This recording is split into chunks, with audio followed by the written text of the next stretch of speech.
Bonjour, je m'appelle Marc Frachet. J'aime raconter des histoires et particulièrement dans des romans, mais des romans augmentés. Campé entre Paris, Versailles et le domaine royal de Chambord, le nouvel opus de Marc Frachet suit les traces du célèbre Antoine Laurent de Lavoisier, souvent considéré comme le père de la chimie moderne.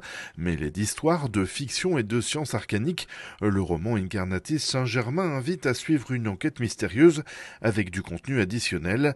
Présentation de cette lecture augmentée sur site avec l'auteur. L'idée, c'est de venir renforcer la narration à certains moments. C'est pas du gadget, c'est vraiment une façon de maintenir le rythme, d'apporter une autre information. Le seul truc, c'est que si c'était un lien, ça voulait dire on pose le livre, on va sur l'ordinateur et là on est complètement désimmergé de l'ouvrage et ça me plaisait pas. J'ai eu de la chance. Fin 2011, ça commençait à apparaître dans les publicités. J'ai découvert ces petites choses carrées là qui s'appellent des QR codes. Et là, ça a été une révélation. Je me suis dit, mais bon sang, mais c'est bien sûr, c'est ça qu'il faut utiliser. On est dans l'ouvrage, on va scanner le QR code, on accède au monde du numérique et on reste physiquement dans l'ouvrage. La porte de la pièce s'ouvrit. Antoine Laurent de Lavoisier, est-ce bien cela? Oui, madame, répondis-je en me redressant, surpris par l'arrivée de la maîtresse des lieux. Ce fut une vision inoubliable. Et pour ceux qui n'auraient pas reconnu ces voix, celle de Donald Renew, le doubleur d'Harold dans Dragon et plus récemment de The Amazing Spider-Man par exemple, ou celle de Dorothée Pousseau, l'incarnation française de Margot Robbie. Rien que ça, c'est le genre de contenu additionnel tiré de ces QR codes.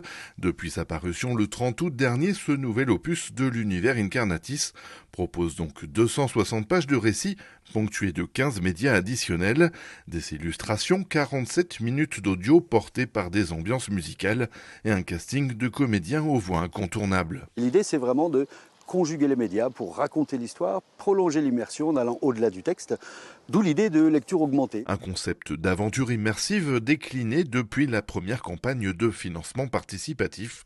C'était en 2013 pour entamer la première trilogie. Incarnatis, ça va couvrir une période très large qui s'étire de la préhistoire jusqu'au XXIe siècle, en plein technofascisme, un régime politique peu recommandable. Et donc on va découvrir dans la trilogie déjà existante, Incarnatis, la Vénus des Mérae, une grande histoire qui se passe au XXIe siècle sur Terre, dans un contexte de science-fiction différent de la Terre qu'on connaît, mais qui va nous ramener en arrière jusqu'à la préhistoire. Et là, on va découvrir l'existence de la science arcanique et ses conséquences sur l'histoire humaine.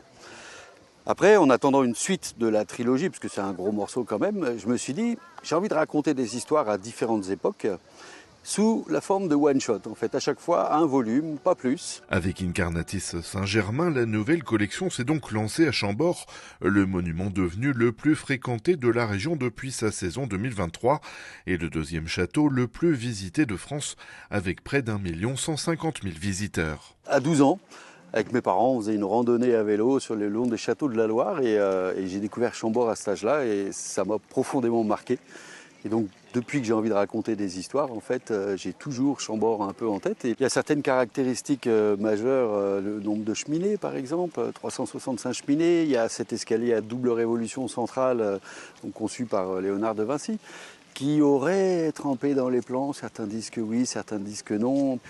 Et c'est tout aussi ce mystère qu'il y a notamment autour de Léonard de Vinci qui m'a intéressé, et le mystère aussi sur le château en lui-même, puisqu'on ne sait pas dans les faits qui l'a fait. On sait à peu près quand est-ce qu'il a été terminé et commencé, mais dans les faits, on ne sait pas qui sont les architectes. Et si ça se trouve, quand Saint-Germain, le comte de Saint-Germain qui a vraiment occupé les lieux, parce qu'il s'est fait octroyer l'usage du domaine Chambord par le roi Louis XV, peut-être qu'il y a fait des choses, allez savoir. Des idées dans tous les sens, à l'instar de la création de produits dérivés autour de licences à succès. Marc a décidé, lui, de prendre le contre-pied dès les premières ébauches de son projet en 1987, en proposant une formule avec des éléments qui s'imbriquent les uns aux autres. Donc pour moi, Saint-Germain est un produit intégré à l'univers Incarnatis, comme la trilogie aussi est un produit intégré à l'univers Incarnatis. Aujourd'hui, c'en est le socle éditorial. Plus tard, il y aura encore d'autres choses. Mais il y a aussi des jeux. On va pouvoir différentes expériences de jeu. Il y en a 4 en tout, du jeu de rôle, un escape game audio, un mini-jeu en réalité virtuelle, un mini-jeu PC.